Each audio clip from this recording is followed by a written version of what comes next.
This isn't just a podcast, it's a movement. The Middle Ground Mike is fighting for truth and unity. Subscribe now or support us today. Links are in the notes. Stand with us.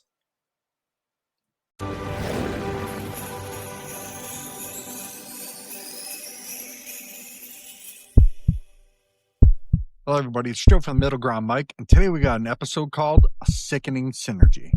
This is a story of how the food we trust and the medicine we depend on quietly fused into a single profit machine that seems to grow stronger every time an American gets sick.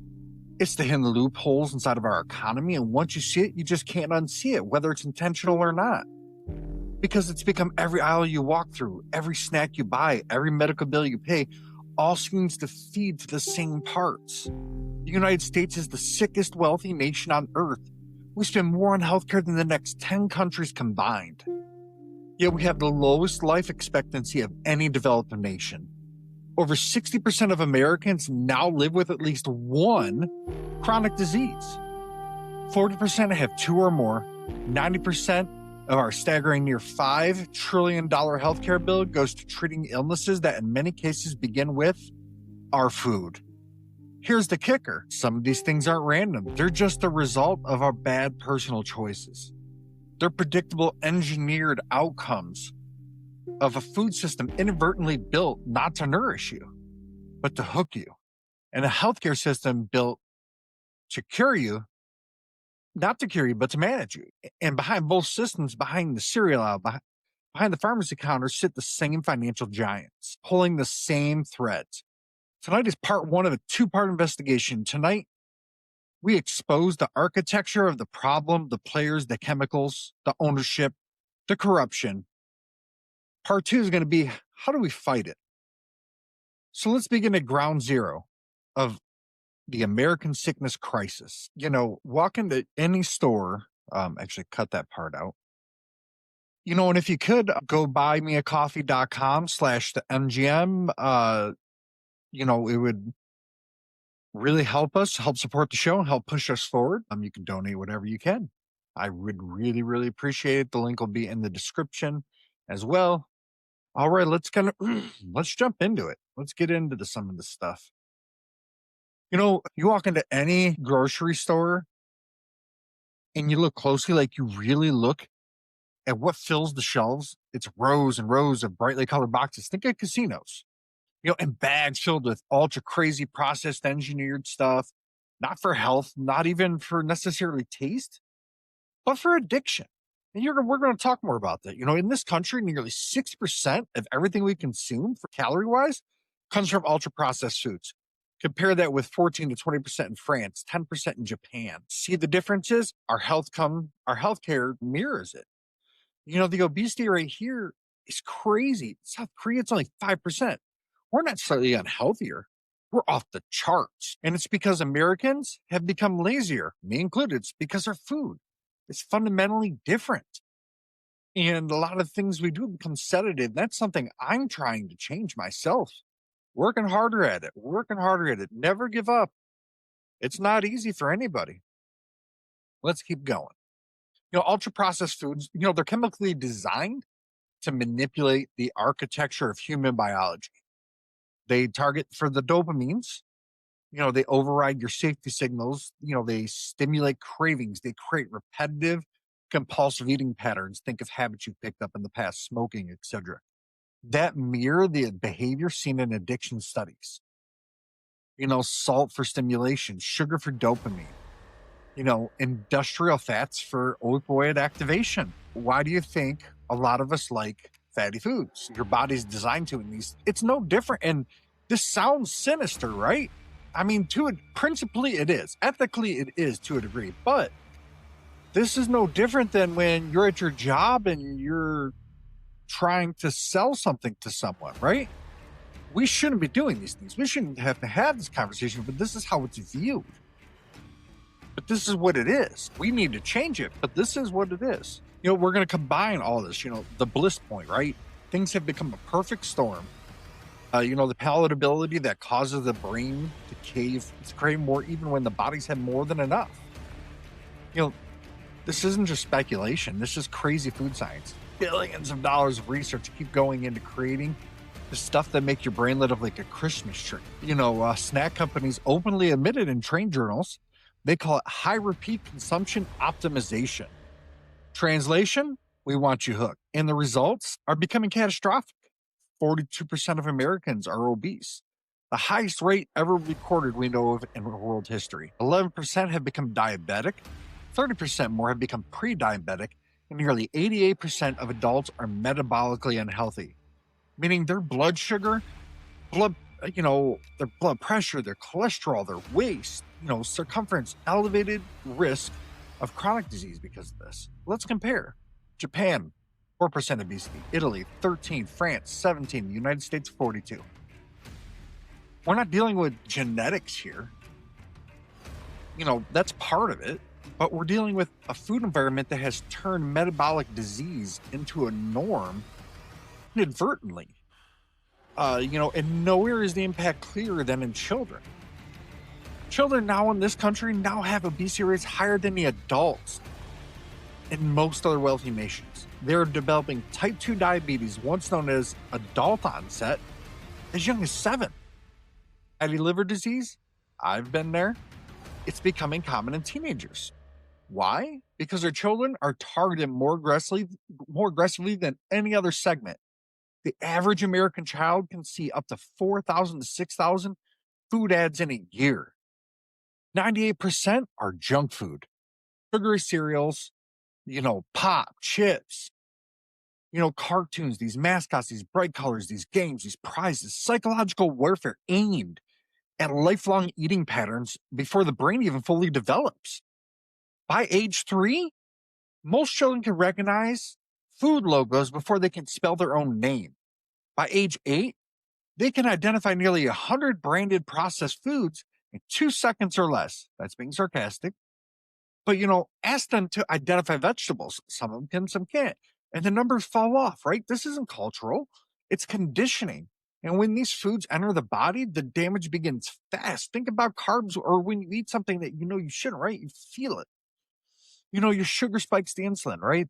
Which blocks fat burning, drives fat storage. The sodium stiffens your arteries and elevates the risk of stroke. Industrial seed oils inflame your tissue.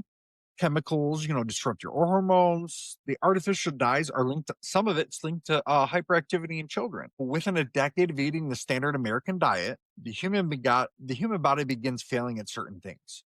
And when it fails, that's when the fat really starts setting in. And when the pancreas burns out, when the arteries harden, when the liver fills with the visceral fat, guess who steps in to profit next? Big pharma, big insurance, big hospitals. The food industry creates the customer for the medical industry. And the outcome behind both, same 4, 5, 6 owners, depending on the company. And that's where we're going to go next. It's wild. It's like a web. The same 3 financial firms own a big chunk of the food infrastructure. It's kind of crazy when you look at it. It's BlackRock, State Street. I know Buffett's company's in there too. To really kind of let's start from the beginning of that part, right? If you really want to understand why food makes us sick and medicine doesn't maybe get you as better as you think it should, and a lot of us think it should. I'm not a scientist, though. I'm just going by how people feel. Uh, you know, it's because if you follow the money far enough, you stop seeing separate companies. You start seeing a single structure, a financial superorganism quietly feeding on American illness. In the United States, there are 3 asset management giants that dominate the landscape of this country and, for the most part, around the world: Vanguard, BlackRock, and State Street. Together, they control more than $22 trillion. That's more than the GDPs of Japan, China, and Germany combined.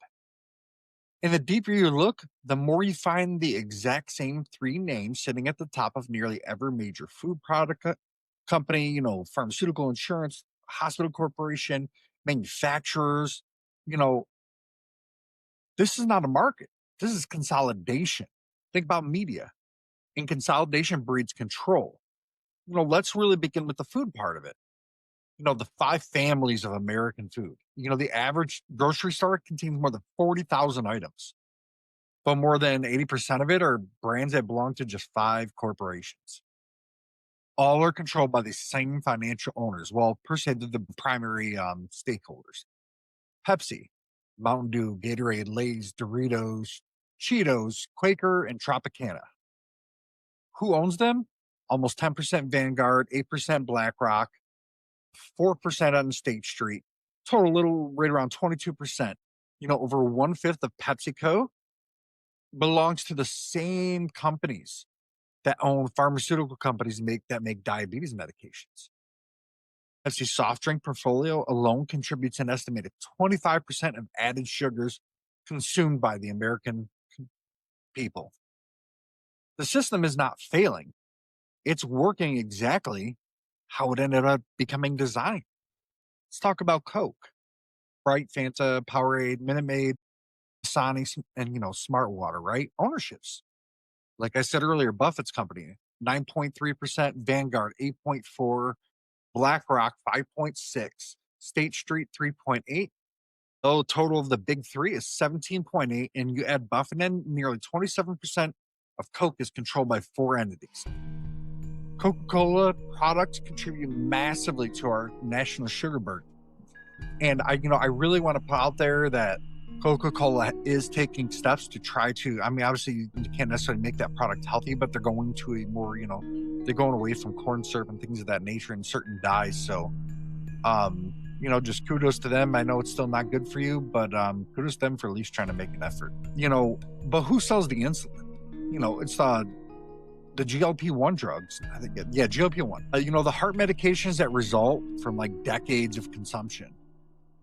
The same shareholders. Let's talk about another company, General Mills, brands, Cheerios, Lucky Charms, Cocoa Puffs, Nature Valley, Old El Paso, Pillsbury, Betty Crocker, and I believe Yoplait as well. Who owns them? Vanguard 12.6, BlackRock 10.2, State Street 6.3.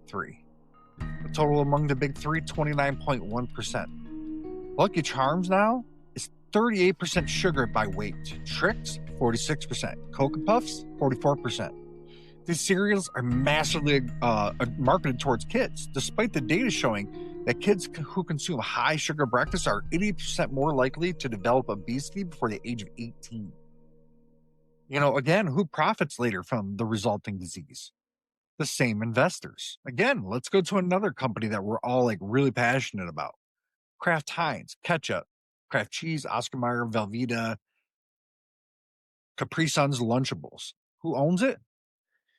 Berkshire Hathaway owns 27%, 27.5% of Kraft Heinz.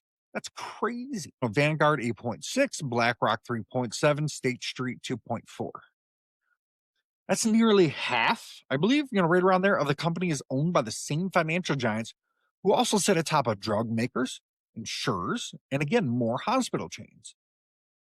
And Kraft Heinz products are filled with additives banned in Europe and most other countries, but perfectly legal here in the United States. Another company, Nestle, Gerber, DiGiorno, Hot Pockets, Coffee Mate, Purina, Nesquik, Kit Kat. Who owns them? Vanguard 4.5, BlackRock 4.4, UBS 5.6. Nestle is the biggest packaged food company on earth and the single largest distributor of sugar to children globally. When childhood obesity skyrockets, the healthcare system profits, and so do Nestle's top shareholders because they are the same shareholders profiting from the illness. Let's talk a little bit about that pharmaceutical part. We're going to flip this coin. Let's talk a little bit about Pfizer. Been a lot of controversy there, especially with with COVID and all that. And again, I want to throw out there that a lot of this started with investing, and a lot of that stuff starts with different kind of intentions. Things kind of snowball that way. That's how things like this seem to tend to happen. Well, let's talk about Pfizer and who owns it. Vanguard 8.1, BlackRock 7.3, State Street is 5.0. So 20% of Pfizer drug maker is owned by those same three companies. Pfizer sells medications for cholesterol, blood sugar, diabetes, nerve pain, all conditions linked to diet and processed foods. Johnson and Johnson, right? Baby powder, like some of our core products we all grew up with. Vanguard owns 8.8, BlackRock 7.3, State Street owns 5.4. Total 21.5%. Johnson & Johnson makes everything from blood thinners to surgical devices, baby powder, you name it. But more chronic disease means more procedures. More processed food can mean more disease. The system feeds itself. Eli Lilly, maker of the world's most powerful diabetes and weight loss drugs. Mounjaro, Zepbound. Again, you want to know who owns it? BlackRock, 7.9. BlackRock 6.8, Vanguard 7.9. They own about 15%. Their biggest revenue stream comes from conditions that directly match our diet. Now let's talk about that final loop a little bit. Insurance and hospitals, let's dig into that. United Health. Owners, Vanguard 8.3, BlackRock 7.3, State Street 4.7.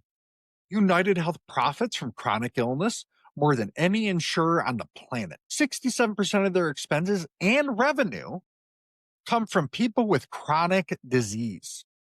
The HCA Healthcare, one of the nation's largest hospital chains. Who owns them? Vanguard 6.6, BlackRock 5.3.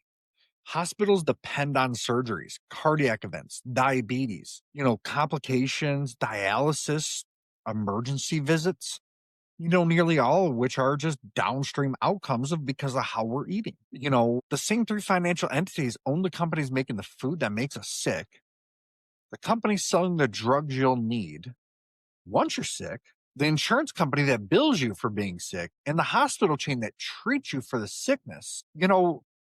These companies didn't start out just buying all this at one time. It's been allowed. I think that there needs to be some kind of limitations. If you own certain things, you can't own the opposite, right? Conflict of interest. Of course, you're going to do things that are going to favor certain aspects, which create these issues. Again, a lot of these problems go back to policymaking.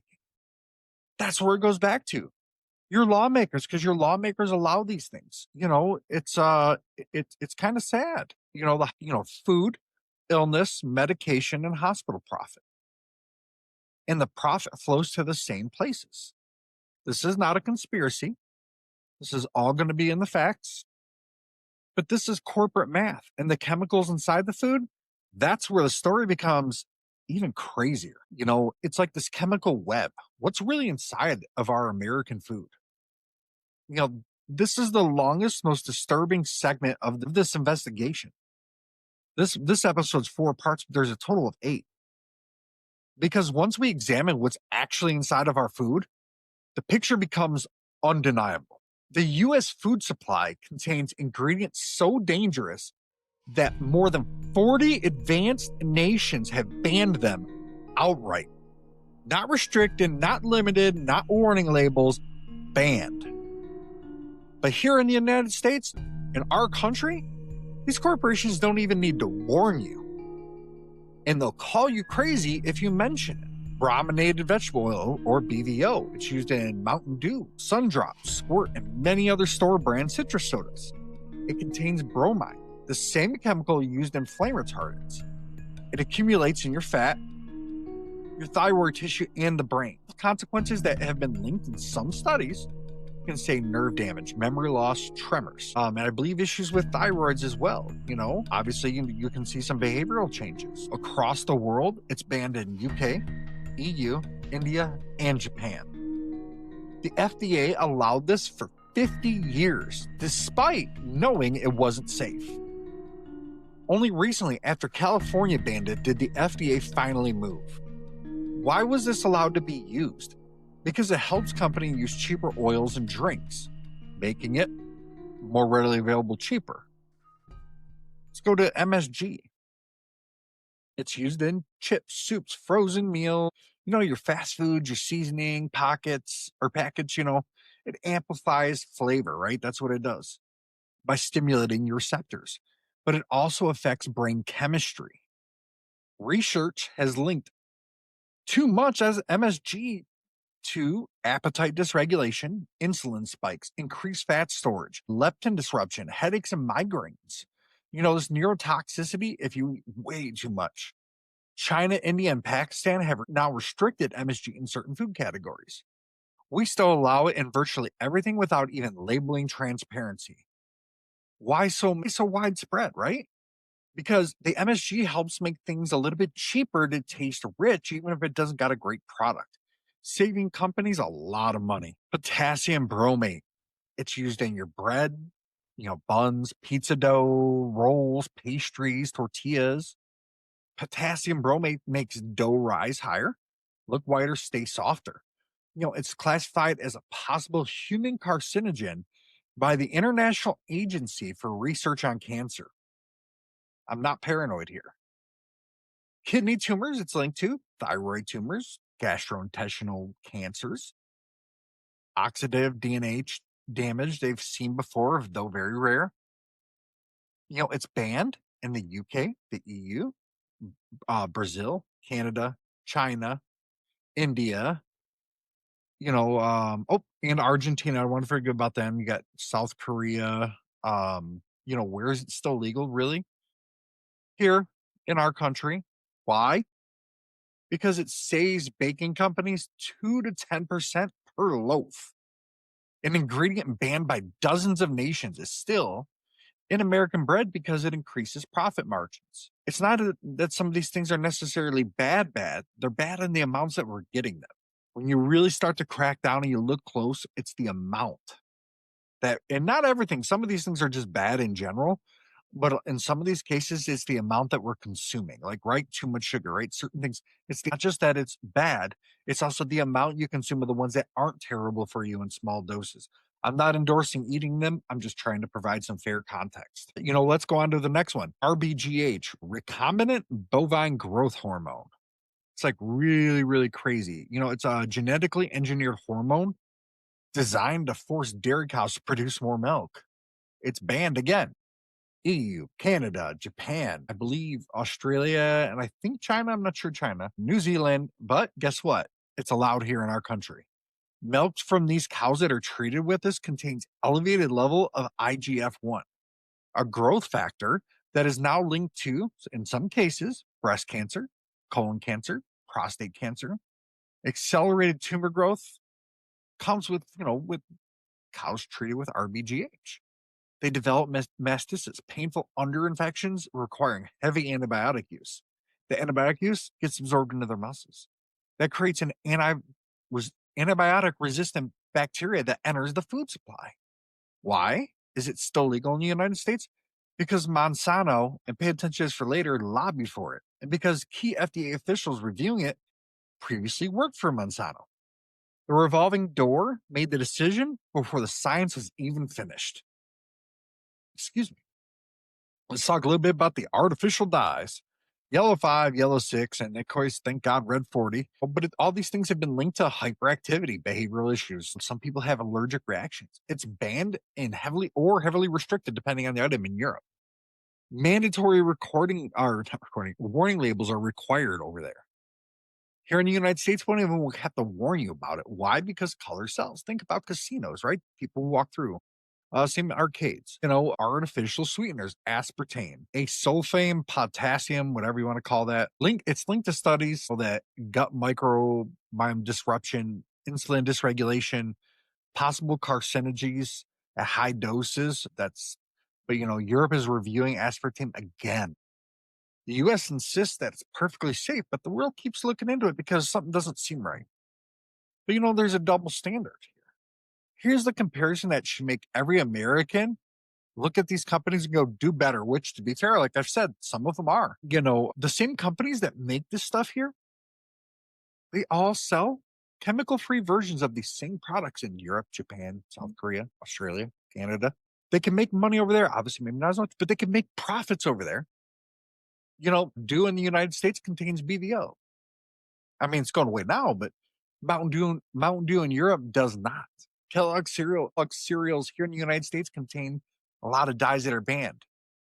And now they're going away here, but in the UK, you can only use natural food colorings. Some of our bread contains potassium bromate. In Canada, it's illegal. American consumers get the cheapest, most chemically enhanced versions of corporate product sometimes. Let's take a quick break. The Middle Ground, Mike, isn't just another podcast. It's a movement for unity, for truth, for a future beyond the left and the right. But movements don't grow without people willing to stand up. Subscribe now on Buzzsprout. Fuel this mission directly on PayPal. Every subscription keeps the fire burning. The links are in the show notes. Be more than a listener. Be part of the Middle Ground.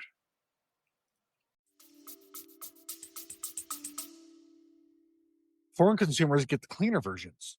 What does that tell you? We're a test market sometimes. These chemicals aren't accidents. They aren't unknowns. They're choices. They're choices that have made because the U.S. regulatory system is weak, captured, and designed to protect corporate profits over human health when no one's looking sometimes. These choices made because sick populations are profitable populations. Choices made because illness drives revenue, not health. But why is the United States the only advanced country in the world that is allowing so many of these chemicals that are banned elsewhere? It makes no sense. Because of what we cover next, this part turns the frustration, if you want to call it, into fury. It's I call it the revolving door.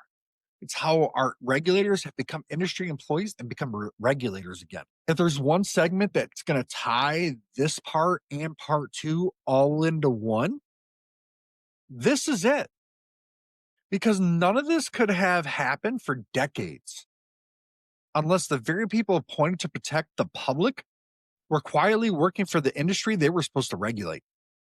This is called the revolving door, and America has the fastest spinning one in the world. Michael Taylor, this is the order he went in. Monsanto, FDA, Monsanto, FDA. Nothing to see here. Nobody else embodies this problem more perfectly than he does. He was Monsanto's attorney, then became FDA deputy commissioner. He oversees approval of Monsanto's RBGH. He writes the policies making it harder for dairy farms to label milk as RBGH free. 1994, he returned to Monsanto as vice president. 2009, he's again at the FDA as the food safety czar. That's a conflict of interest. Gerberding worked at the CDC and then went to work for Merck. She was the head of the CDC for 7 years. Immediately after leaving, she became president of Merck Vaccines, earning millions in stock while overseeing a product line dependent on CDC recommendations. Your disease risk became her bonus structure. Scott Gottlieb, FDA, then Pfizer. Gottlieb was FDA commissioner until 2019. 3 months after he left this job, he joined Pfizer's board, one of the very companies whose products he helped accelerate through approvals. The referee became the MVP of the team he was regulating.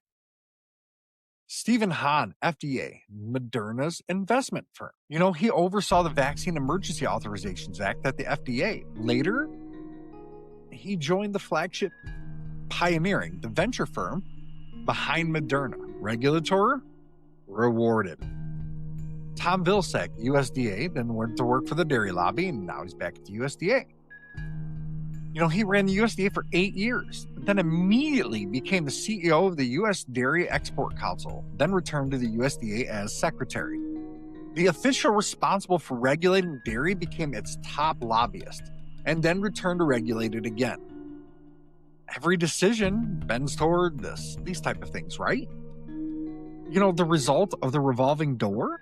These chemicals remain legal decades after other countries have banned them. These food corporations face almost no penalties for harmful formulations. Pharma companies raise prices with no fear. The insurance companies profit from chronic disease without pressure to lower the premiums. But the hospitals are growing revenue directly from preventable illnesses, and some of them aren't even making money. The regulators retire into 7-figure consulting jobs. Meanwhile, the American public, we get sicker sometimes while we're younger, and it's happening faster. Chronic disease is rising. Our healthcare becomes wildly expensive. If you want to know, and I don't want to hear this crap about socialized healthcare. This is just literally about the numbers, okay? Capitalism is supposed to produce better results than socialism. And it's supposed to make things more affordable, which it does in a lot of cases, but not in healthcare. Listen to this. The average family, when you combine contributions from employers and everything, $12,000 up to that a year in healthcare. In other advanced nations, does sickness benefit so many people in power? There's no other. The food makes you sick. It manages that. And I believe Germany is right around $7,000. That's the next most expensive nation for healthcare. But the hospitals are profiting, right? The regulators protect the system. They've worked for the very people that they're regulating. And the same financial giants all have ties into these. The American illness economy. If you feel your anger rising, good. The anger is the beginning of power with this, but don't do nothing crazy, nothing stupid. A lot of this was small things that built up into something big. And then the laws changed. But tonight you learned the architecture, the problem players, the chemicals, the corruption, the ownership, the incentives. If you're allowed to own food and then allowed to own the chemical companies and the insurance companies that all benefit from each other, there should be some kind of limits in there with certain things, But everything in this system, how it's set up now, is just inadvertently aligned to keep you consuming food that can make you sick. Paying for medical care that never truly heals you. Sometimes, don't get me wrong, doctors and nurses are great people. I've got a great family doctor. But, Europe takes more of a preventative standpoint. We treat illnesses, but to be fair, the system is trying to go towards more preventative medicine here. So we do got that going towards us. Just our system's not designed that way, so it's not as easy as they want it to be. But part 2 is gonna really dig into some crazy things. We're gonna break the cycle in your home. We want to break it in your community. We want to break it in your politics and in your purchasing power. They want you to be quiet. They want you to be numb. They want you to be confused, but they want you to eat their products without hassle. But hopefully after watching this, you're a whole lot less confused. Because, a population that understands the system is a population that can reject the things that it should. This was part 1 of Food Big Pharma, a sickening synergy that's happening in our country, and nobody's stopping it. Part 2 is going to drop soon. On Monday. Things are a couple days delayed. I apologize for that, everybody. Please don't forget, go to buymeacoffee.com. The link's in the description. Follow the channel on Rumble, follow us on Facebook, subscribe on YouTube, follow on Twitter. But, we love your support. Thank you again, and we're looking forward to getting a part 2 out to you. Have a good day.